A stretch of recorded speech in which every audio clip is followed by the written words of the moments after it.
नमस्कार। माउन्टेन समाचारमा स्वागत छ। म सचिता बुढाथोकी र मेरो साथमा हुनुहुन्छ सुजन चालिसे। सुरु गरौं प्रमुख समाचारहरूबाट।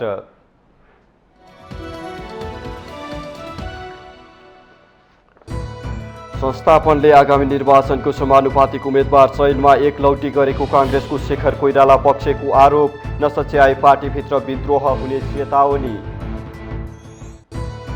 नेपालमा भू राजनीतिक संकट निम्तिएको नेकपाका अध्यक्ष भट्टराईको भनाई, पूर्व सहकर्मी डाक्टर बाबुराम भट्टराईसँगको सहकार्य धेरै लामो हुने माओवादी अध्यक्ष दाहालको प्रतिबद्धता। सरकारले आगामी निर्वाचनमा धाँधलीको तयारी गरिरहेको एमाले अध्यक्ष ओलीको आरोप, नागरिकता विधेयकमा सत्ता गठबन्धनकै नेताहरूले अड्को थापेको जिकिर। प्रतिनिधि सभाको निर्वाचन मनोनयन प्रक्रिया सुरु भइसकेपछि पनि सभामुख्य हैसियतमा अग्नि सापकोटाले गरेको गतिविधि आलोचित, संवैधानिक प्रावधानको आफू खुसी अपव्याख्या। दशैं तिहार जस्ता ठूला चाडपर्व नजिकिएसँगै यात्रुको सुरक्षाप्रति सरकारको चासो, बिमा र यात्रिक परीक्षण नगरेका यात्रुवाहक सवारी साधन गुडाउन रोक लगाउने निर्णय। युक्रेन युद्धको लागि आंशिक सैनिकहरूलाई बोलाउने क्रेमलिनको निर्णयसँगै रुसमा चर्कियो प्रदर्शन, हजारौं प्रदर्शनकारी पक्राउ, देश छाडेर भाग्नेको संख्यामा उल्लेख्य वृद्धि। र +2 5K रनको पुरुषतर्फको उपाधि नेपाल पुलिसका नागेश्वर अहिरलाई, महिलातर्फ श्री गंगा मावि जुम्लाकी राममाया बुढाले बाजी मारिन्।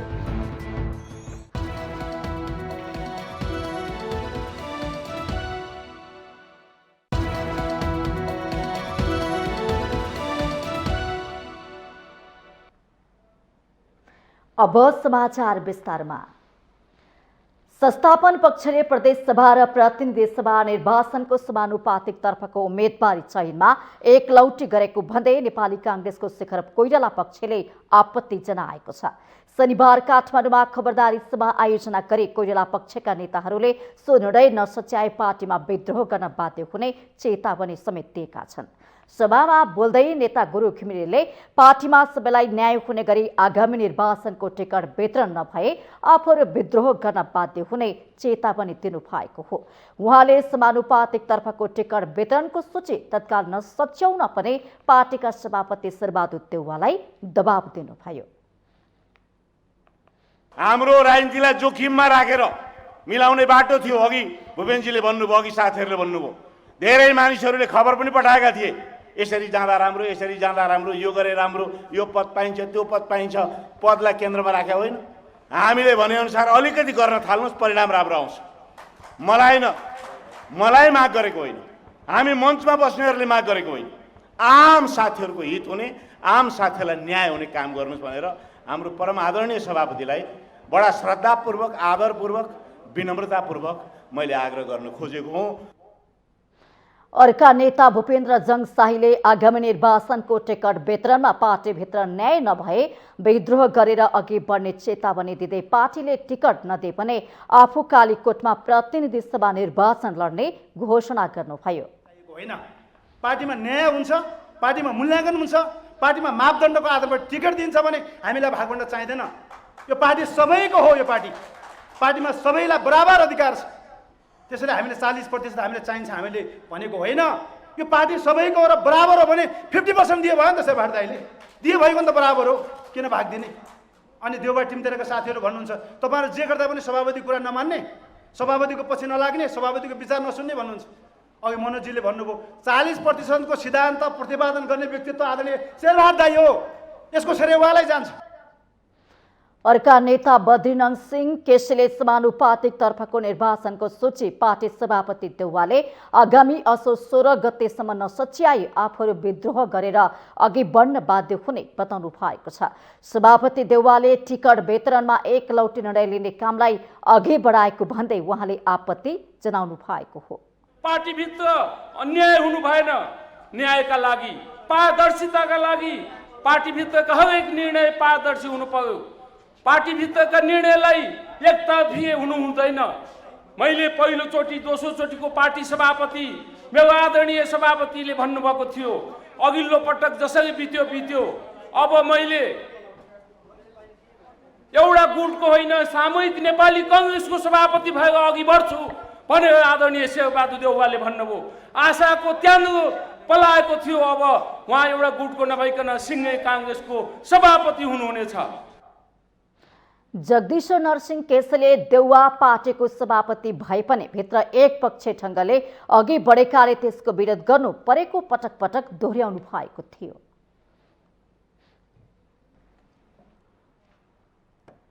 यसैबीच नेपाली कांग्रेसका नेता समेत रहनुभएका गृहमन्त्री बालकृष्ण खाँडले अहिले निर्वाचनमा उम्मेद्वार हुन नेताहरूमा प्रतिस्पर्धा भइरहेको बताउनु भएको छ।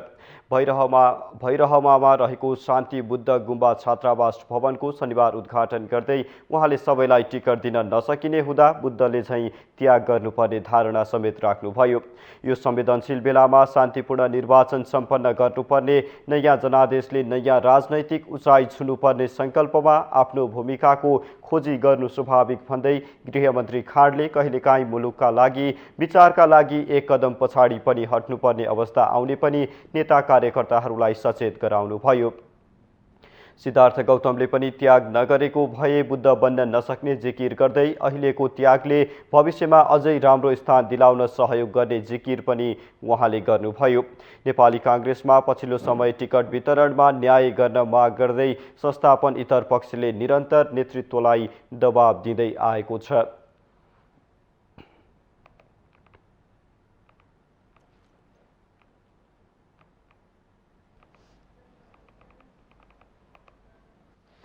नेपाल समाजवादी पार्टीका अध्यक्ष डाक्टर बाबुराम भट्टराईले नेपालमा भू राजनीतिक संकट निम्तिएको बताउनु भएको छ।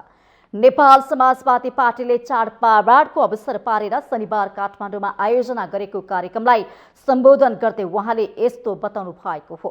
अध्यक्ष भट्टराईले नेपालको भू राजनीतिक संकटमा अमेरिका, चीन र भारत बीच तानातान भइरहेको बताउनु भएको छ। उहाँले भू राजनीतिक संकटको कारण देशमा संहितालाई कमजोर पार्ने, अर्थतन्त्रलाई कमजोर पार्ने र अराजकता निम्ताउने प्रयास भइरहेको बताउनु भएको छ। अध्यक्ष भट्टराईले संकटलाई ध्यान दिँदै देशलाई नयाँ दिशा दिलाउनको निम्ति अहिले देखिने तयारी गर्न आवश्यक रहेको उल्लेख गर्नुभयो। निर्वाचन पछिको जुन समय हुन्छ त्यसले चाहिँ एउटा देशलाई चाहिँ एउटा नयाँ ढङ्गले एउटा नयाँ राजनीतिक ध्रुवीकरण हुँदै अग्रगमनको दिशाको मार्ग कोर्नेछ। किनकि पुराना शक्तिहरूले यो देशलाई झन बर्बादीतिर लिएर जाँदैछन्। जुन भूराजनीतिक सङ्कट भारत चीन अमेरिका बिचको तानातान यहाँनिर बढ्दैछ। यो पुराना शक्तिहरूले देशमा फेरि नयाँ ढङ्गले जुन अराजकता संहितालाई चाहिँ झन कमजोर पार्ने, अर्थतन्त्रलाई झन जर्जर बनाउने जुन कामहरू उनले गर्दैछन् त्यसले गर्दा जुन ठुलो सङ्कट आउँदैछ त्यो सङ्कटलाई थामेर देशलाई नयाँ दिशा दिनको निम्ति हामीले अहिलेदेखि नै आफ्नो तयारी गर्न आवश्यक छ। यसबीच नेकपा माओवादी केन्द्रका अध्यक्ष पुष्पकमल दाहालले बाबुराम भट्टराईसँगको सहकारी चुनावसम्मको लागि मात्रै नभएको बताउनु भएको छ। अध्यक्ष दाहालले जनयुद्ध गर्ने, नयाँ संविधान बनाउने र मुलुकमा संघीय लोकतान्त्रिक गणतन्त्र स्थापना गर्ने नेतृत्वको टिम हुनुको नाताले पनि भट्टराईसँगको सहकारी चुनावसम्म मात्र नभई धेरै लामो हुने बताउनु भएको हो। आफूहरू एक्लै हिँड्दा केही वर्ष यता सफलता हात नपरेको उल्लेख गर्दै उहाँले अब मुलुकका फेरि समृद्धि र विकासको समाजवादको नयाँ मोडल तयार पार्ने सङ्कल्पसहित आफूहरू सहकारीमा आएको पनि स्पष्ट पार्नु भएको छ।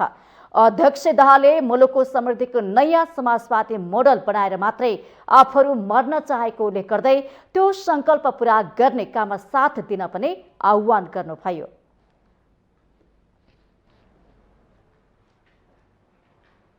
नेकपा एमालेका अध्यक्ष केपी शर्मा ओलीले सरकारले 4 मङ्सिरको प्रतिनिधि सभा र प्रदेशसभा निर्वाचनमा धाँधलीको तयारी गरिरहेको आरोप लगाउनु भएको छ। धनुषाको विदेह नगरपालिका स्थित 3 कौडिया चोकमा आयोजित पार्टी प्रवेश कार्यक्रमलाई एमाले अध्यक्ष ओलीले सम्बोधन गर्दै सत्तारूढ गठबन्धनलाई सहयोग नगर्ने प्रहरी र कर्मचारी धमाधम सरुवा गरेको भन्दै यसलाई धाँधलीको तयारीको संज्ञा दिनुभएको हो। उहाँले वर्तमान सरकारलाई अलोकतान्त्रिक, तानाशाही, स्वेच्छाचारी र भ्रष्टाचारी करार समेत गर्नुभयो। सरकारले देशलाई तानाशाही प्रवृत्तितिर लैजान खोजेको भन्दै ओलीले देशमा एमाले पनि छ भन्ने हेक्का राख्न चेतावनी दिनुभयो। अध्यक्ष ओलीले नागरिकता विधेयकमा सत्ता गठबन्धनकै नेताहरूले अड्को थापेको आरोप पनि लगाउनु भएको छ। सरकारले 2 पटक संसदको दुवै सदनबाट बहुमतले पारित गराएर पठाएको विधेयक राष्ट्रपति विद्यादेवी भण्डारीले प्रमाणीकरण नगरेर रोकेको बेलामा ओलीले गठबन्धनतर्फ आरोप लगाउनु भएको हो।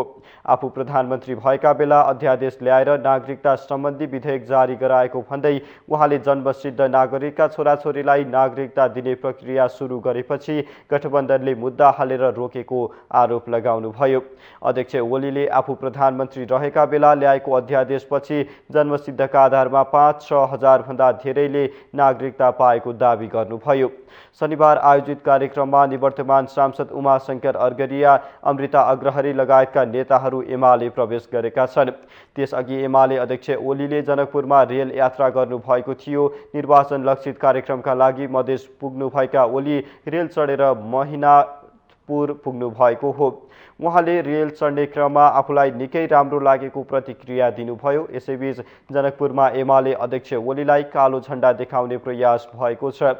जनकपुर विमानस्थलबाट निस्केर रेल चढ्न जाने क्रममा उहाँलाई जसपा र एकीकृत समाजवादीका कार्यकर्ताले कालो झण्डा देखाउने प्रयास गरेका थिए।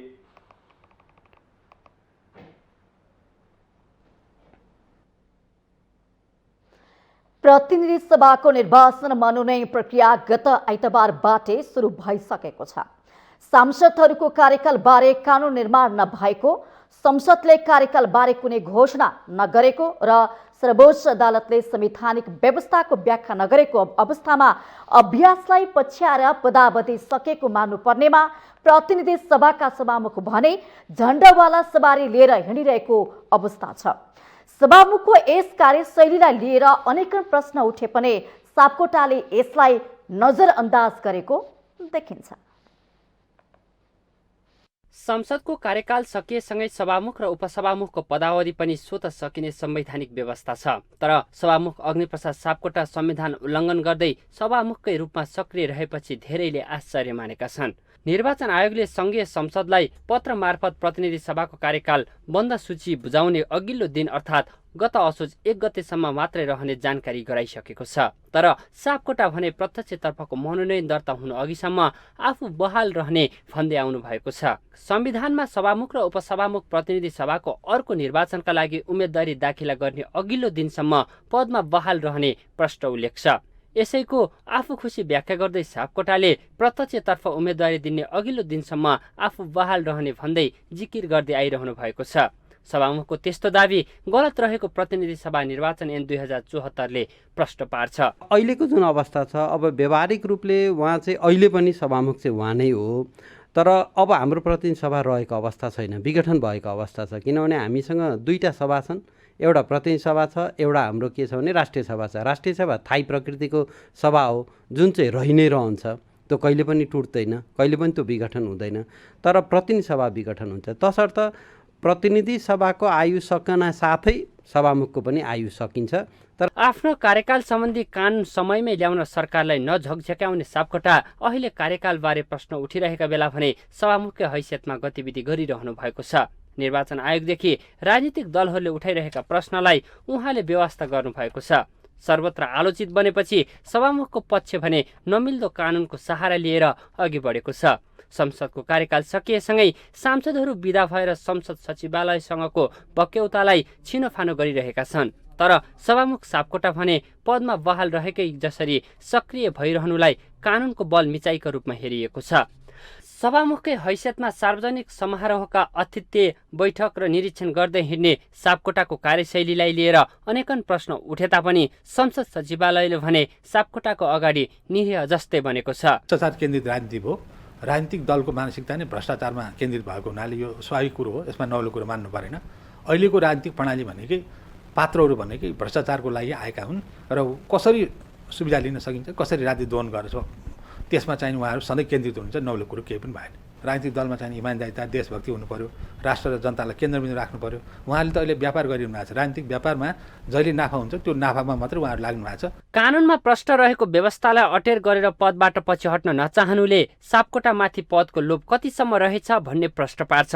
सापकोटाले कानुनी राज्यलाई मिचेको भन्दै त्यस विरुद्ध परेको रिटमा सर्वोच्चले शुक्रबारका लागि पेशी चढे पनि सुनवाईको पालो भने आउन सकेन। सर्वोच्चकै आदेशमा बढेको वर्तमान सरकारले अब सर्वोच्च अदालतमा पुगेको सापकोटाको मुद्दामा कसरी प्रतिरक्षा गर्ला त्यसका लागि केही दिन कुर्नै पर्ने हुन्छ। माउन्टेन टेलिभिजन एचडीका लागि क्यामेरामा केशव श्रेष्ठका साथमा बटुक राजगिरीको रिपोर्ट। माउन्टेन समाचारमा पालो भएको छ ब्रेकको।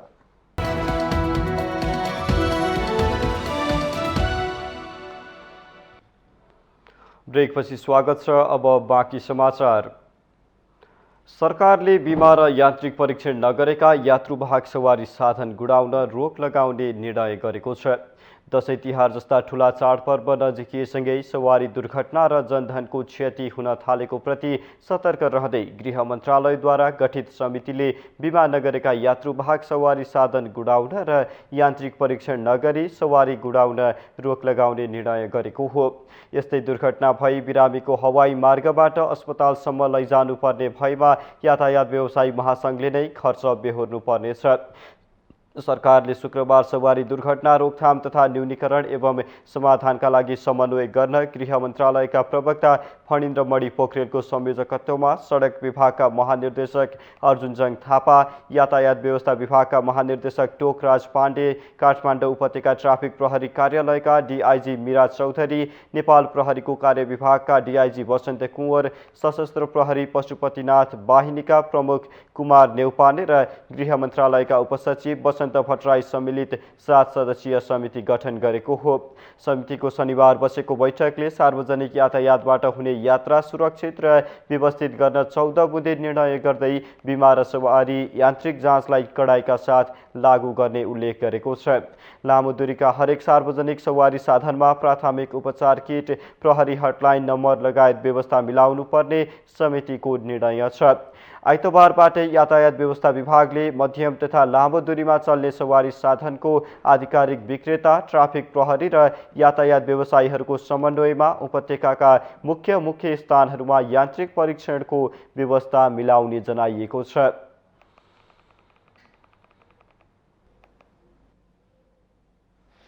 आसन्न निर्वाचनको हालसम्मको माहौल हेर्दा त्यसले नयाँ व्यक्तिलाई सरकार प्रमुखको रूपमा बनाउने पाउने कुनै छाँटकाँट भने छैन। निर्वाचनपछि पनि बारम्बार सत्ताकै वरिपरि रहेका व्यक्तिहरू मध्येकै एक प्रधानमन्त्री बन्ने वर्तमान परिदृश्यमा कुनै चमत्कारिक उथलपुथल नभएमा परिवर्तन हुने छैन। पटक पटक परीक्षित भइसकेका पात्रहरू नै दोहोरिँदा विकास र समृद्धि नारामै सीमित बनिरहेको छ। एक रिपोर्ट। आसन्न प्रदेश तथा प्रतिनिधि सभाको निर्वाचनका लागि शीर्ष दल तथा तिनको नेतृत्व निकै उत्साहित छ। निर्वाचनका लागि सत्ता गठबन्धन र नेकपा एमाले आम्ने सामने हुने परिस्थिति बनिरहँदा दलहरू मतदाता आकर्षित गर्न विभिन्न कार्ड खेल्न थालिसकेका छन्। तर दलहरूको कुटिल राजनीति र अक्षमतालाई पटक पटक बेहोरिसकेका सर्वसाधारणमा भने पुनः सत्ता ताकिरहेका यी अनुहारसँग कुनै आशा बाँकी छैन। राजनीतिक नेतृत्वले राज्य सञ्चालन तथा नीति निर्माण गर्ने गरी सांसद र भावी प्रधानमन्त्रीका उम्मेद्वार सार्वजनिक गरिसकेका छन्। नेकपा एमाले अध्यक्ष केपी ओलीलाई प्रधानमन्त्रीका रूपमा अघि सारेको छ भने गठबन्धनबाट फेरि पनि शेरबहादुर देउवाले नै प्रधानमन्त्री दाबी गर्ने आकलन गर्न थालिएको छ। नेताहरूले आसन्न निर्वाचनलाई ओली वा देउवा को प्रधानमन्त्री भन्नेमा जनमत संग्रहको संज्ञा दिन थालेका छन्। आजको ध्रुवीकरणलाई रोक्नका लागि, राष्ट्रिय शक्ति निर्माणको यात्रालाई रोक्नका लागि 5 दलीय गठबन्धन अगाडि बढिरहेको कुरा तपाईँ हामीले सुनिरहेका छौँ। म 5 दलीय गठबन्धनका नेताहरूलाई भन्न चाहन्छु, नेकपा एमाले मुलुकको भविष्यको नेतृत्व गर्नका लागि आफ्नो पार्टी अध्यक्ष केपी शर्मा ओलीलाई भावी प्रधानमन्त्रीका रूपमा जनताका बीचमा लिएर जाँदैछ। कमरेड केपी ओलीको नेतृत्वमा यो मुलुक अगाडि बढ्छ कि शेरबहादुर देउवाको नेतृत्वमा अगाडि बढ्छ? मतदाता वा सर्वसाधारणको चाहना मात्र होइन, दलभित्र पनि नयाँ अनुहारले नेतृत्व लिने वातावरण बन्ने देखिँदैन। निर्वाचनलाई विशुद्ध प्रधानमन्त्री प्राप्तिका रूपमा अर्थ्याइएको छ। निर्वाचन परिणाम कस्तो र कसको पक्षमा पार्नेमा दलहरू केन्द्रित हुँदा भावी रणनीति र राष्ट्रको आवश्यकता तथा जनताको चाहनामा कसैको ध्यान पुगेको देखिँदैन। नेकपा एमाले चुनावपछिको रणनीति र भावी प्रधानमन्त्रीको नाम अघि सारेर चुनावमा जाँदा सत्तारूढ गठबन्धनले जनतालाई त्यो स्पष्टता पनि दिन सकेको छैन। बरु उनीहरू गठबन्धनभित्रै प्रधानमन्त्रीको दावेदारी बलियो बन्न एकले अर्कालाई कसरी थोरै सिटमा खुम्च्याउन सकिन्छ भन्ने कसरतमा लागेका छन्। चुनावी परिणाम आएपछि मात्र सरकार र गठबन्धनको खाका बनाउने उनीहरूको तयारी छ। यद्यपि प्रधानमन्त्रीको दावेदार भने पुरानै अनुहार देखिन्छन्।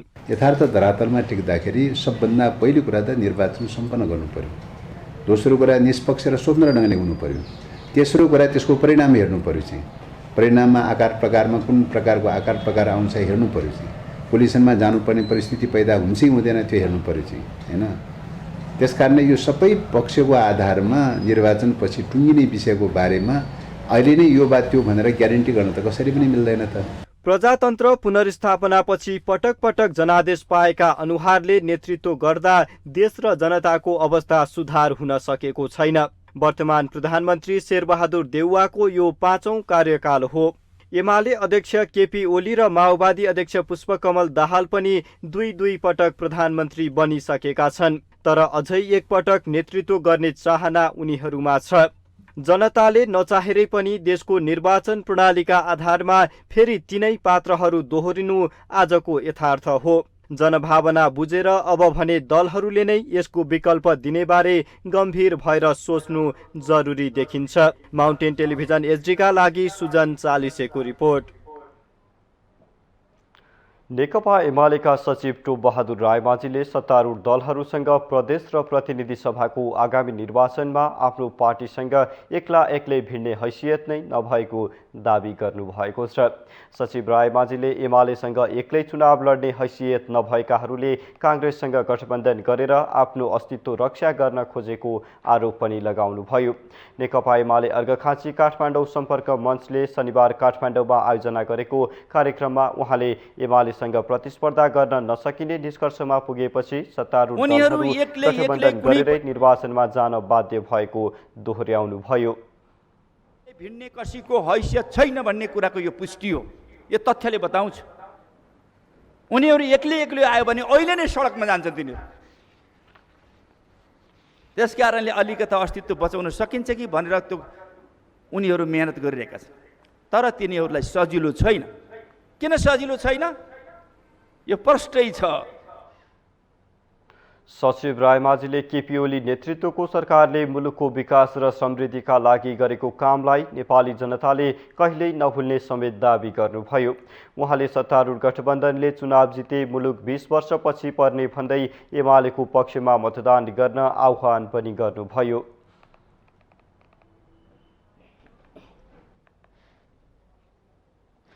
अनसनरत डाक्टर गोविन्द केसी र सरकार बीच सहमति भएको छ। 7 बुधे मार्क्ससहित अनसनमा बसेका डाक्टर केसी र सरकारी वार्ता टोलीका सदस्यहरूबीच शनिबार साँझ त्रिवी शिक्षण अस्पताल महाराजगञ्जमा सहमति पत्रमा हस्ताक्षर भएको हो। त्यसैगरी शनिबार दिउँसो डाक्टर केसीको पक्षमा माइती घरमा प्रदर्शन समेत भएको थियो। पछिल्लो पटक कैलालीबाट अनसन सुरु गरेका डाक्टर केसीको स्वास्थ्य अवस्था जटिल बन्दै गएपछि असोज 5 गते थप उपचारको लागि उहाँलाई काठमाडौँ ल्याइएको थियो। केसीको अहिले पनि महाराजगञ्ज स्थित शिक्षण अस्पतालमा उपचार भइरहेको छ। केसीका माग सम्बोधन गर्न सरकारले प्रधानमन्त्री तथा मन्त्री परिषदको कार्यालय सचिव रामप्रसाद घिमिरेको संयोजकत्वमा वार्ता टोली गठन गरेको थियो। वार्ता टोलीमा स्वास्थ्य तथा जनसङ्ख्या मन्त्रालय सचिव रोशन पोखरेल र शिक्षा विज्ञान तथा प्रविधि मन्त्रालयका सचिव रामकृष्ण सुवेदी सदस्य हुनुहुन्छ। डाक्टर केसीले भदौ 27 गते धनगढीमा 20औं अनसन सुरु गरेपछि सरकारले उहाँसँग सहमति गर्न वार्ता टोली बनाएको हो। देशभरका सरकारी अस्पतालमा बेड अनुसार दरबन्दी व्यवस्था गर्नुपर्ने, जनसङ्ख्या वृद्धि अनुसार अस्पताल स्वास्थ्य संस्थाको स्तर वृद्धि गर्नुपर्ने, सरकारी अस्पतालमा टिकट, ल्याब, एक्सरे लगायतका आधारभूत स्वास्थ्य सेवा निशुल्क हुनुपर्ने, सरकारले तोकेको सूची अनुसार सबै निशुल्क औषधिहरू उपलब्ध गराउनुपर्ने, मापदण्ड विपरीत खुलेका निजी अस्पताल बन्द गराउनुपर्ने मागसहित उहाँ अनसन बस्नु भएको हो।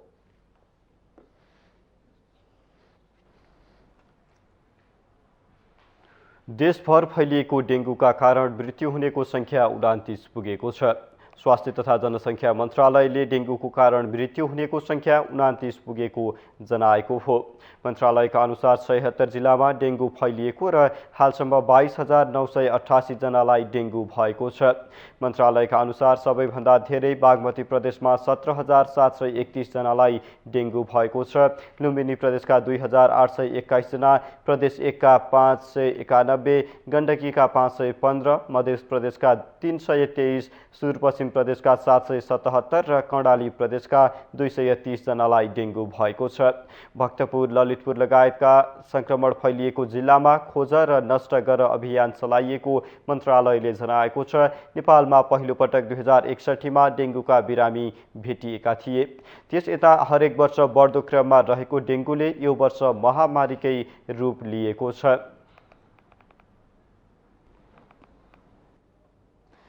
पछिल्लो 24 घण्टामा थप 74 जनामा कोरोना संक्रमण पुष्टि भएको छ। सोही अवधिमा 1 जनाको मृत्यु भएको स्वास्थ्य तथा जनसङ्ख्या मन्त्रालयले जनाएको छ।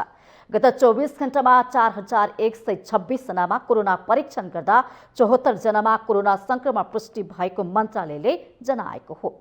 शनिबार 116 जना कोरोना संक्रमण मुक्त भएका छन्।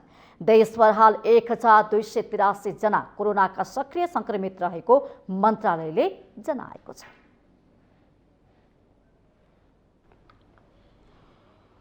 मङ्सिर 4 गते हुने प्रतिनिधि सभा र प्रदेशसभा निर्वाचनका लागि समानुपातिक तर्फको बन्द सूचीमा स्थानीय चुनाव हारेका 450 बढी व्यक्ति समावेश भएको पाइएको छ। गत असोज 2 र 3 गते आयोगमा दलहरूले बुझाएको बन्द सूची छानबिन गर्दा सो तथ्य खुलेको हो। स्थानीय तह चुनावमा विभिन्न दलबाट उम्मेदवारी दिएर चुनाव हारेका र निर्वाचन खर्च नबुझाई फेरि उम्मेदवारको रूपमा प्रस्तुत भएका उनीहरूले आगामी असोज 16 गते भित्र जरिवाना नतिरे उम्मेदवारी रद्द हुने निर्वाचन आयोगले प्रश्न पारेको छ। आयोगले हालै प्रकाशन गरेको कारबाही सूची अनुसार 753 स्थानीय तहमा उम्मेदवारी दिएका 1,23,000 जरिवानामा परेका छन्। यसरी स्थानीय तह चुनावमा उठेर खर्च विवरण नबुझाएका कारण कारबाहीमा परेका व्यक्ति फेरि अर्को निर्वाचनका लागि उम्मेदवार बन्न लागेको थाहा पाएपछि आयोगले जरिवाना नतिरे उनीहरूको उम्मेदवारी रद्द गर्ने भएको हो। प्रतिनिधि सभा वा प्रदेश सभाको चुनावमा उम्मेदवार हुनेहरूले जरिवाना नतिरे उम्मेदवार हुन पाइँदैन भनिसकेपछि केहीले जरिवाना तिरिसकेको पनि आयोगले जनाएको छ। विभिन्न पार्टीबाट समानुपातिक सूचीमा पेश गर्ने नामावलीमा पेश गरेका करिब 450 जना नयाँ उम्मेदवार बनेका छन्। आयोगले आगामी प्रतिनिधि सभा र प्रदेश सभाको प्रत्यक्षतर्फको उम्मेदवार बन्न चाहनेहरूको हकमा पनि यो नियम लागू गर्ने भएको छ।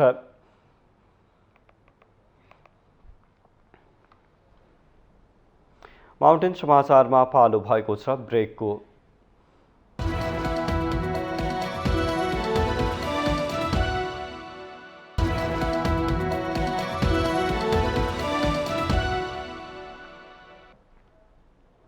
ब्रेकपछि स्वागत छ। अब बाँकी समाचार। करिब 43,000 हेक्टर जमिनमा सिंचाई सुविधा पुर्याउने उद्देश्यले झण्डै 2 दशक अघि निर्माण सुरु गरेको शिक्षा सिंचाई आयोजनाको भविष्य अन्यलग्रस्त छ। भ्रष्टाचारकै कारण अलपत्र परेको अर्बौं लगानीको उक्त आयोजनामा दोषी गुमनाम छ भने आयोजना अलपत्र छ, जसको कारण वर्षेनी राज्यलाई अनावश्यक आर्थिक भार थपिँदै गएको छ। राष्ट्रिय गौरवको आयोजना अन्तर्गत सिक्टा सिंचाई आयोजनाको निर्माण कार्य सुरु भएको झण्डै 2 दशक बित्न लाग्यो। यति लामो अवधिमा 70% मात्रै काम सकिएको आयोजनाको भविष्य अन्यलग्रस्त छ। 25 अर्ब 2 करोड लागतमा निर्माण सम्पन्न गर्ने लक्ष्य रहेको आयोजनामा हालसम्म 18 अर्ब 5 करोड अर्थात् 72.14% खर्च भइसकेको छ। बाँके जिल्लाका 6 गाउँपालिका र दुई नगरपालिका क्षेत्रको 42,766 हेक्टर जमिनमा सिँचाइ पुर्याउने उद्देश्यले उक्त आयोजना अघि सारिएको हो। आयोजना निर्माणका क्रममा 2 अर्ब 13 करोड रुपैयाँ भ्रष्टाचार भएको भन्दै अख्तियार दुरुपयोग अनुसन्धान आयोगले पूर्व मन्त्री विक्रम पाण्डे सहित 2 आयोजना प्रमुखलाई प्रतिवादी बनाई विशेष अदालतमा मुद्दा दायर गर्यो।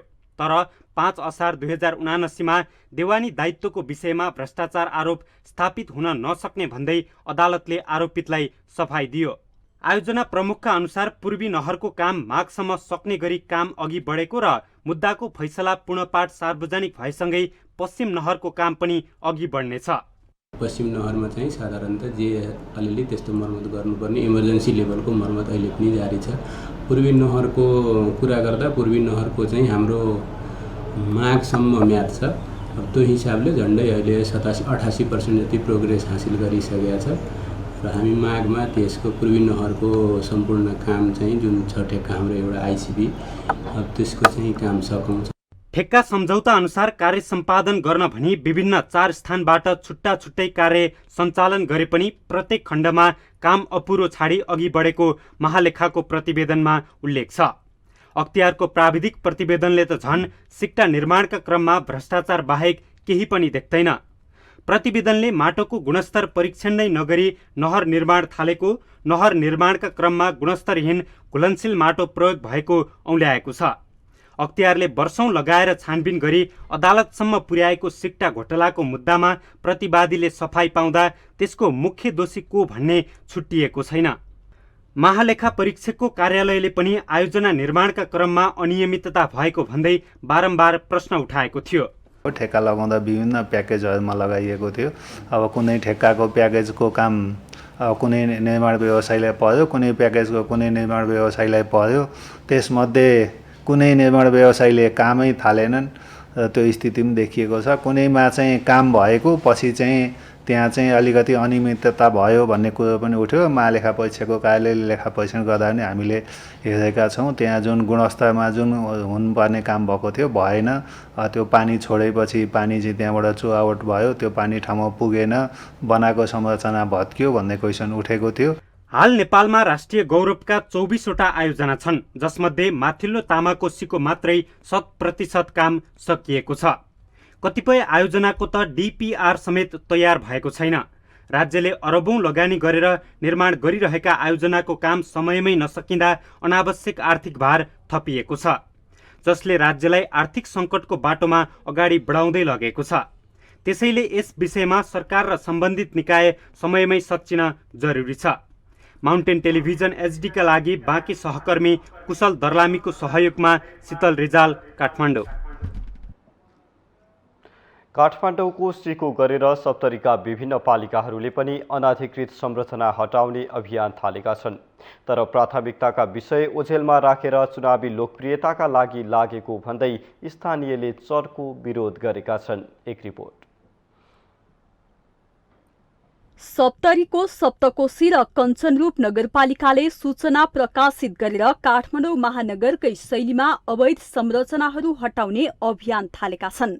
कञ्चनरूप र सप्तकोशी नगरपालिकाले सडक तथा हाट बजार क्षेत्र अतिक्रमण गरी बनाइएका छाप्रा, टहरा तथा निर्माण सामग्री हटाउन सूचना प्रकाशित गरेका हुन्। कञ्चनरूप नगरपालिकाले बजार क्षेत्रको अतिक्रमणमा ध्यान केन्द्रित गरेपछि सप्तकोशी नगरपालिका पनि डोजरका साथ काठमाडौँकै शैलीमा अघि बढेको छ। नगरले दिएको असोज 4 को समयावधि समाप्त भएसँगै डोजर लगाएर संरचना हटाउन थालिएको हो। बजारलाई चाहिँ सफा सुन्दर बनाउनका लागि हामीले अभियान चाले हो। ढलभन्दा 2 मिटर, ढलदेखि 2 मिटर हामीले नापेर नाम लिएको छ। त्यही अनुसार चिना पनि लगाउँदै हिँडेको र उहाँहरूलाई समय दिने कुरा पनि हामीले कन्जुसाइ गरेका छैनौँ। समय पनि उहाँहरूले माग गरेको खण्डमा दिया हो।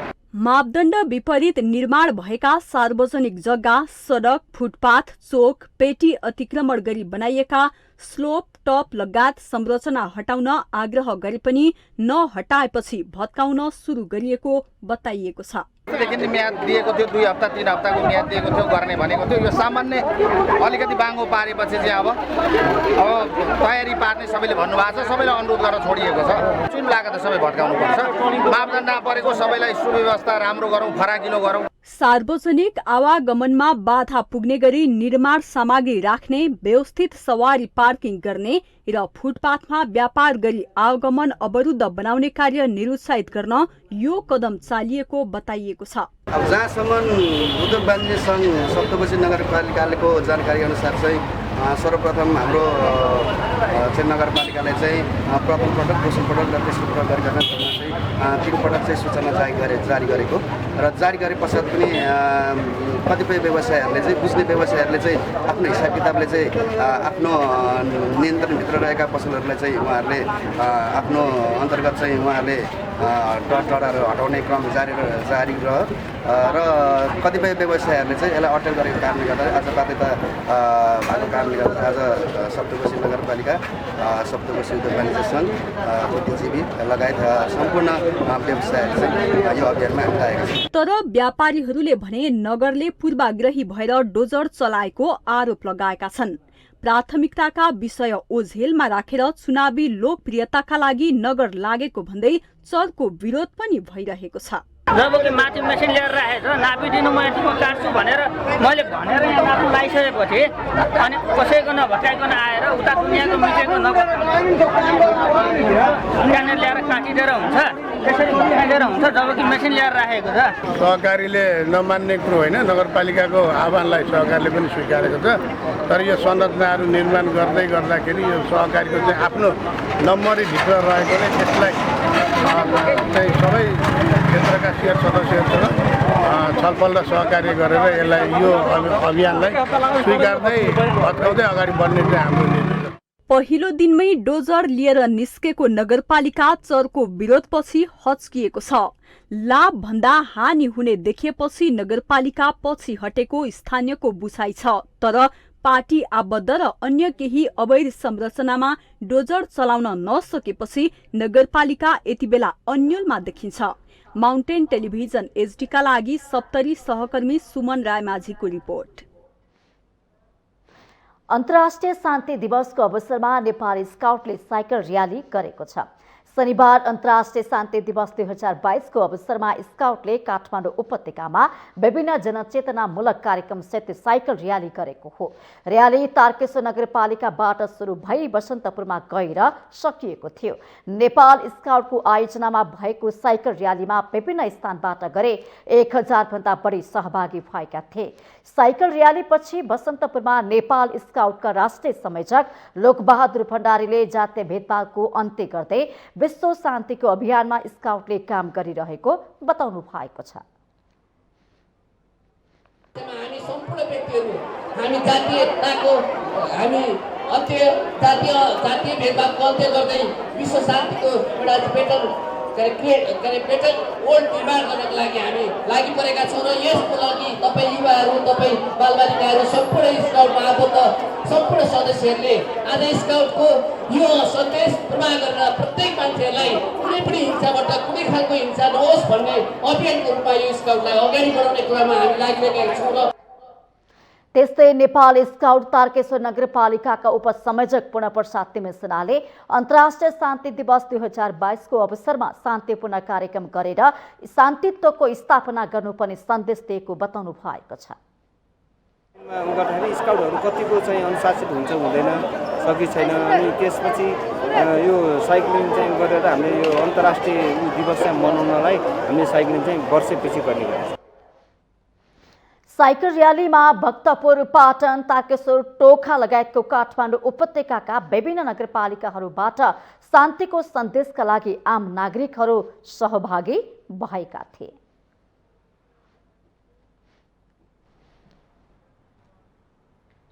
नेपाल प्रहरीले चाडपर्वका बेला दुर्घटनाको जोखिम बढ्ने अनुमान सहित न्यूनीकरणका लागि टाइम कार्ड लागू गरेको छ। कोरोना महामारीका कारण रोकिएको टाइम कार्ड डडेलधुरादेखि तराईका 2 जिल्ला कैलाली र कञ्चनपुर जाँदा तथा कैलाली र कञ्चनपुरबाट डडेलधुरा आउने सवारी साधनका लागि टाइम कार्ड लागू भएको हो। सुदूरपश्चिम प्रदेशको डडेलधुरा, बुडर, गोदावरी, धनगढी, महेन्द्रनगर, अतरिया, सुखड, चिसापानी रुटमा चल्ने सवारी साधनमा टाइम कार्ड लागू गरिएको छ। डडेलधुरादेखि अतरियासम्म 4 घण्टा 15 मिनट र डडेलधुरादेखि महेन्द्रनगरसम्म सवारी चलाउँदा 5 घण्टा 15 मिनट समय निर्धारण गरिएको हो। दुर्घटना न्यूनीकरणका लागि टाइम कार्ड लागू गरेपछि यात्रुहरू पनि खुसी भएका छन्। समयमा नै टाइम निकालेर यात्रा गऱ्यो भनेपछि होइन, अब एउटा चाहिँ जनधनको क्षति रोकिन्छ होइन। त्यसले चाहिँ एउटा चाहिँ ओहोरदोहोरमा चाहिँ सहजीकरण हुन्छ, मान्छेले चाहिँ एउटा सिस्टमको कुरा हुन्छ होइन। त्यो कुराहरूलाई फलो गर्यो भनेपछि ट्राफिकदेखि ल्याएर जामदेखि ल्याएर भोलिको दिनमा अझै बाटाहरू साँघुरा छन् होइन, ट्राफिक जामदेखि ल्याएर सबै सहजीकरण हुने हाम्रो अनुमान छ। गाडीलाई पछाडाएर अर्को गाडीलाई हिँड्ने भन्ने जो थियो त्यसमा चाहिँ अब धेरै मान्छेहरूको हुन्थ्यो, त्यसमा चाहिँ धेरै राम्रो धेरैमा चाहिँ यति राम्रो भएको छ कि अब त्यो पुरै छोड्यो। चाडपर्वमा हुने दुर्घटना न्यूनीकरण र चालक बीच हुने अस्वस्थ प्रतिस्पर्धा रोक्न यात्रुवाहक सवारी साधनमा टाइम कार्ड सुरु गरिएको हो। एकातिर साँघुरो सडक अनि सडकमा रहेका खाल्डाखुल्डीका बावजुद पनि चालकहरू बीच प्रतिस्पर्धा हुँदा दुर्घटनाको जोखिम अत्याधिक हुने गर्दछ, जसले गर्दा दुर्घटना न्यूनीकरणका लागि टाइम कार्डलाई नियमितता दिनुपर्ने स्वयं चालकहरूले नै बताएका छन्। टाइम कार्ड जुन यो पुनः सुचारू हो, पहिला पनि बीचमा टाइम कार्ड नै थियो, बीचमा के गरी कारणले गर्दाखेरि रोकिएको थियो र आजबाट पुनः यो सुचारू भएको छ। यो एकदमै सराहनीय काम छ। यो बाटोको अवस्था, यसको बाटोको बनावट, यो सबै भौगोलिक अवस्था सबैले हेर्दाखेरि गति सीमित हुनु सबभन्दा पहिलो आवश्यकता छ। किनभने गतिमा नै गाडी निर्भर हुन्छ, चालक निर्भर हुन्छ र त्यसैमा चाहिँ यात्रुहरू पनि सुरक्षित हुने कुरा हो। सडक दुर्घटना कम गर्नकै लागि सुदूरपश्चिम प्रदेशमा टाइम कार्ड अर्थात् निश्चित समय लागू गरिएको हो।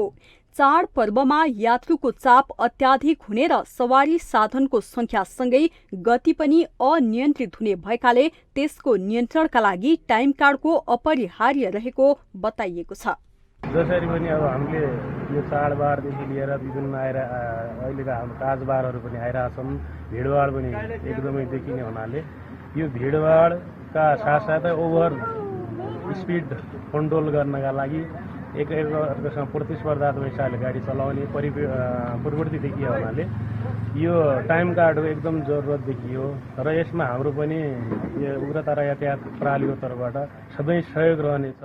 सवारी चालकका बीचमा गन्तव्य स्थानमा पुग्न तीव्र प्रतिस्पर्धा हुने गरेकोले समय निश्चित गरिएको हो। निर्धारित समयभन्दा अगाडि पुगेका सवारी साधनमाथि कारबाही हुने र टाइम कार्डलाई निरन्तरता दिने जिल्ला ट्राफिक प्रहरी कार्यालय स्याउलेले जनाएको छ। सवारी चालकहरूका बीचमा गन्तव्य स्थलमा पुग्नका लागि तीव्र प्रतिस्पर्धा हुन सक्ने सम्भावनालाई मध्यनजर गरेर गति सीमितता र आफ्नो उत्तरदायित्व र आफ्नो दायित्वप्रतिको जवाबदेही बनाउनका लागि कम्तीमा टाइम कार्ड भएपछि निश्चित पोस्टहरूमा चेक जाँच भएर उनीहरूको गति सीमितता हुन्छ र त्यसले चाहिँ दुर्घटना चाहिँ न्यूनीकरण हुन्छ भन्ने आशयका साथ, यस उद्देश्यका साथ यो टाइम कार्ड आजबाट लागू गरिएको छ। टाइम कार्डमा उल्लेखित समयभन्दा ढिलो पुगे कारबाही हुने छैन, तर समय अगावै पुगेमा सम्बन्धित सवारी धनी र गाडी चालकलाई कारबाही गरिनेछ। यस अघि पनि भीमदत्त राजमार्गमा चल्ने सवारी साधनमा टाइम कार्ड लागू गरिएकोमा प्रभावकारी नहुँदा बीचमै अलपत्र परेको थियो। माउन्टेन टेलिभिजन एचडीका लागि डडेलधुरा सहकर्मी विमल जैरूको रिपोर्ट।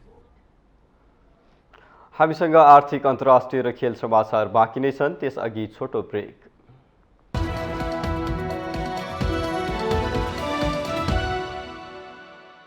विजयादशमीको मङ्गलमय शुभकामना, Shivam cement.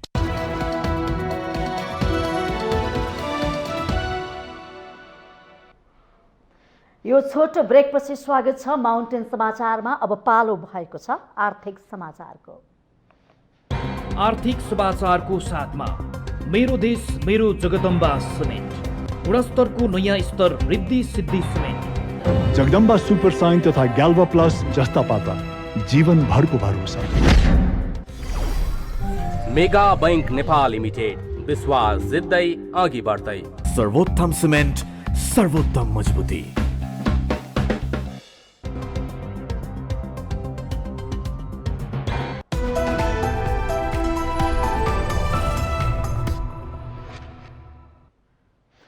Startup world कपका Nepal च्याम्पियनहरू global फिनालेको लागि आइतबार अमेरिका प्रस्थान गर्ने भएका छन्। स्टार्टअप नेपालका अध्यक्ष शम्भु पोखरेलका अनुसार यस वर्षको स्टार्टअप च्याम्पियन एङ्स भिल्ला र गत वर्षको startup champion taxi Mandu so प्रतियोगिताको लागि लिन अमेरिका जान लागेका हुन्।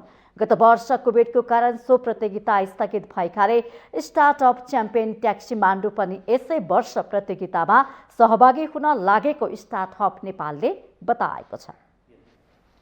एङ्स भिल्लाको टिम हुनुहुन्छ हामीसँग, उहाँहरूलाई लिएर हामी जाँदैछौँ र भोलि नै हामी उहाँहरूलाई लिएर सिलिकन भ्याली जाँदैछौँ। अब पर्टिकुलरली यो सान फ्रान्सिस्कोमा हुन्छ यो इभेन्ट र यो 3 दिनको इभेन्टबाट चाहिँ वर्ल्ड च्याम्पियन डिक्लेयर हुन्छ। ग्लोबल फिनालेमा हामी जाँदै हो र त्यहाँ विनर हुनुभयो भने चाहिँ $1 मिलियन भनेको अराउन्ड 13 करोड नेपाली हिसाबमा बराबरको चाहिँ लगानी पुरस्कार उहाँहरूले जित्न सक्नुहुनेछ।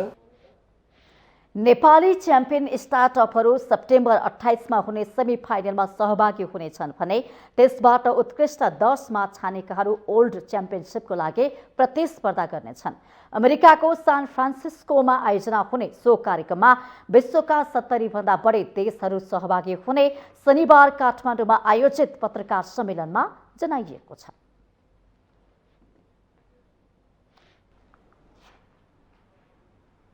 अब अन्तर्राष्ट्रिय समाचार।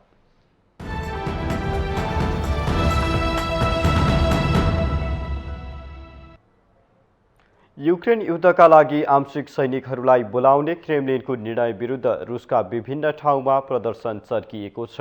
एक स्वतन्त्र समूहले शनिबार देशभर भएको विरोध प्रदर्शनमा 724 व्यक्ति पक्राउ परेको जनाएको छ। राष्ट्रपति भ्लादिमिर पुटिनले 3 लाख आंशिक सैन्यलाई युक्रेन युद्धमा पठाउने भनेपछि देशव्यापी प्रदर्शन चर्किएको हो। रुसी कानुन अन्तर्गत अस्वीकृत जुलुसहरू प्रतिबन्धित छन्, तर नागरिकहरूलाई सेनामा भर्ना गर्ने राष्ट्रपति पुटिनको निर्णयले सहरी क्षेत्रहरूमा ठूलो मात्रामा विरोध प्रदर्शन भइरहेको छ। यस हप्ताको सुरुमा प्रदर्शनहरूमा 1000 भन्दा बढी मानिसहरूलाई पक्राउ गरिएको थियो। प्रदर्शनकारीले हामी तोपको चारा होइनौ भनेर कराउँदै गरेको रिपोर्ट अन्तर्राष्ट्रिय समाचार संस्थाहरूले सार्वजनिक गरेका छन्। आफूहरू पुटिनको लागि युद्धमा जान नचाहेको अधिकांश प्रदर्शनकारीहरूको भनाइ छ। शनिबार पक्राउ परेका मध्ये केहीले मस्यौदा कागजहरू बुझाएको र सुरक्षा अधिकारीहरूको नियन्त्रणमा रहेका बेला भर्ती केन्द्रहरूमा जान आदेश दिएको बताएका छन्। मस्कोले कर्तव्यमा लापरवाही गरेको आरोप लागेकाहरूलाई कडा नयाँ सजायको अनुमोदन गरेको छ। राष्ट्रपति पुटिनले आत्मसमर्पण गर्ने, सेना त्याग्ने प्रयास गरेको वा लड्न अस्वीकार गर्ने कुनै पनि सैनिकलाई 10 वर्षसम्म जेल सजाय तोक्ने नयाँ आदेशमा हस्ताक्षर गर्नुभएको छ। उहाँले देशको सेनामा 1 वर्ष सेवा गर्न सम्झौता कुनै पनि विदेशी नागरिकलाई रुसी नागरिकता प्रदान गर्ने आदेशमा पनि हस्ताक्षर गर्नुभएको छ। आंशिक सेनालाई लडाईँमा परिचालन गर्ने निर्णय सँगै हजारौं रुसी देश छाडेर भाग्न थालेका छन्।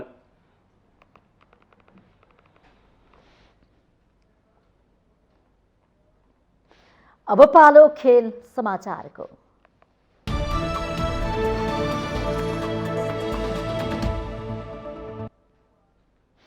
+2 5K रनको उपाधि नेपाल पुलिस क्लबका नागेश्वर अहिर र श्री गंगा मावि जुम्लाके राममाया बुढाले जितेका छन्। त्रिपुरेश्वर स्थित दशरथ रङ्गशालामा शनिबार आयोजित प्रतियोगितामा नागेश्वरले पुरुष र राममायाले महिलातर्फको उपाधि जितेका हुन्। पुरुषतर्फको उपाधि जित्ने क्रममा नागेश्वरले 5 किलोमिटरको दूरी 15 मिनेट 15.1 सेकेन्डमा पूरा गरे। पुलिसके सन्तोषनाथ योगी 15 मिनेट 24.5 सेकेन्डको समय निकाल्दै दोस्रो भए। श्री रत्न चोडेश्वर माविका प्रकाश कठायत 15 मिनेट 34.8 सेकेन्डको समय निकाल्दै तेस्रो भए। महिलातर्फको उपाधि जित्ने क्रममा राममाईले 19 मिनेट 18.3 सेकेन्डमा निर्धारित दूरी पूरा गरिन्। एनआरएस स्पोर्ट्स फाउन्डेसनकी अन्जु खड्का 19 मिनेट 58.8 सेकेन्डको समय निकाल्दै दोस्रो भइन्। यसगरी ओहोरा कार्कीले 20 मिनेट 18.4 सेकेन्डमा दूरी पूरा गर्दै तेस्रो स्थान हासिल गरिन्। दुवै विधाको विजेताले ट्रफी, मेडल सहित 50,000 रुपियाँ, दोस्रोले 30,000 र तेस्रो हुनेले 15,000 रुपियाँ प्राप्त गरेका छन्। उमेर समूहको एथलेटिक्सका खेलाडीलाई लक्षित गर्दै आयोजना गरिएको प्रतियोगितामा करिब 250 खेलाडी सहभागी भएका थिए।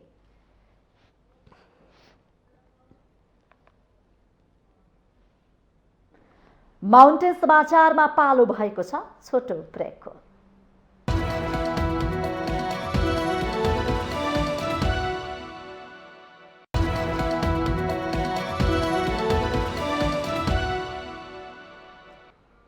यो सँगै हामी माउन्टेन समाचारको अन्त्यमा आइपुगेका छौं। जाँदा जाँदै मुख्य समाचार पुनः एकपटक।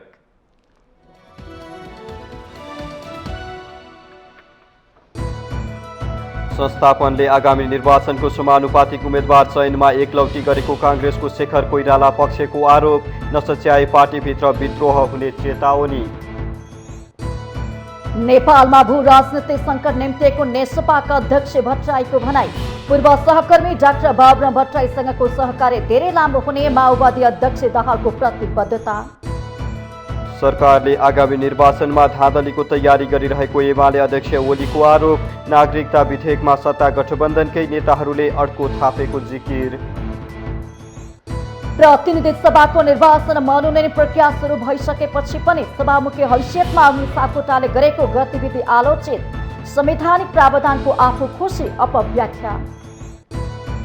दशैं तिहार जस्ता ठूला चाडपर्व नजिकिएसँगै यात्रुको सुरक्षाप्रति सरकारको चासो। बिमा र यान्त्रिक परीक्षण नगरेका यात्रुवाहक सवारी साधन कुडाउन रोक लगाउने निर्णय।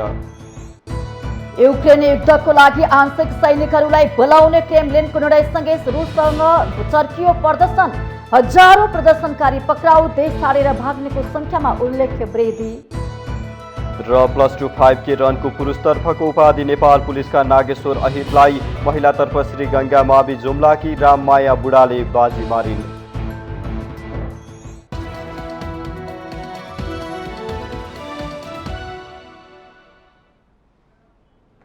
माउन्टेन समाचार अहिलेलाई सकियो। सत्य, तथ्य र निष्पक्ष समाचारको लागि माउन्टेन टेलिभिजन HD हेर्दै रहनुहोला। नमस्कार।